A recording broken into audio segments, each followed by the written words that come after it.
আসসালামু আলাইকুম। হযরত আলী রাদিয়াল্লাহর বর্ণনা থেকে জানা যায় ফাতেমা রাদিয়াল্লাহ নিজ হাতে চাক্কি চালাইতেন, সেজন্য তার হাতে দাগ পড়িয়া গিয়েছিল, এবং মশক ভরিয়া পানি আনিতেন, সেজন্য বুকের উপর সিনার উপরে দাগ পড়ে গিয়েছিল।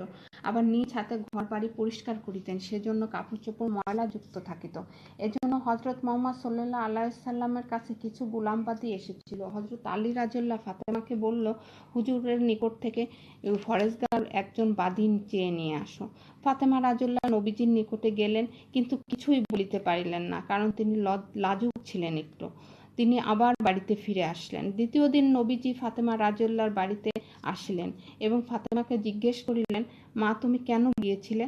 তিনি লজ্জায় চুপ করে থাকলেন। তখন আলী রাদিয়াল্লাহু বলল, হুজুর, ফাতেমার চাক্কি চালাইতে গিয়া হাতে দাগ পড়িয়া গিয়াছে, এবং মশক ভরিয়া পানি আনিতে গিয়ে তার বুকের সিনার উপরে দাগ পড়ে গিয়েছে, এবং নিজের ঘর বাড়ি পরিষ্কার করতে করতে তার অনেক কষ্ট হয়, কাপড় চোপড় ময়লাযুক্ত থাকে, তাই আপনার কাছ থেকে বাদী আনার জন্য বলেছিলাম।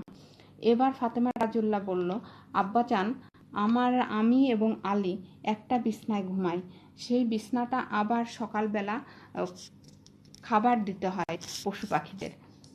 তিনি এই কথা শুনে নবীজি বললেন, দেখো মা, সবর করো, কারণ তোমার সবর করলে আল্লাহ খুশি হবেন।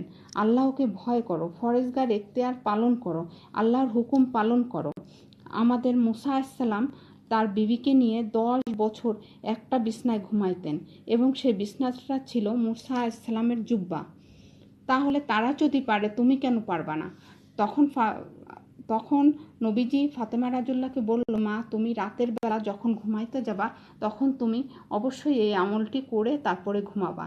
আমলটি হলো 33 বার সুবহানাল্লাহ, 33 বার আলহামদুলিল্লাহ এবং 34 বার আল্লাহু আকবার, এটা বলে শয়ন করবা। তাহলে তোমার সকালবেলা কোনো সমস্যা হবে না।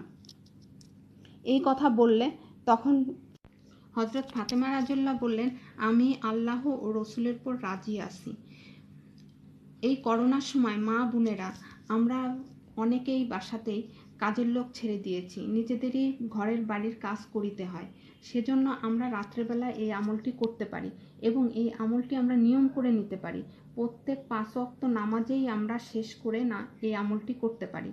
তাহলে বন্ধুরা, এটা জানা থাকলো এই আমলটি করলে আমাদের অনেক উপকারে আসবে। সেহেতু আপনারা করবেন এই আমলটি, এই আশা রেখে এই ভিডিওটি এখানেই শেষ করছি। আবার নতুন কোনো ভিডিও নিয়ে আপনাদের সামনে হাজির হব। ভালো থাকবেন। আসসালামু আলাইকুম।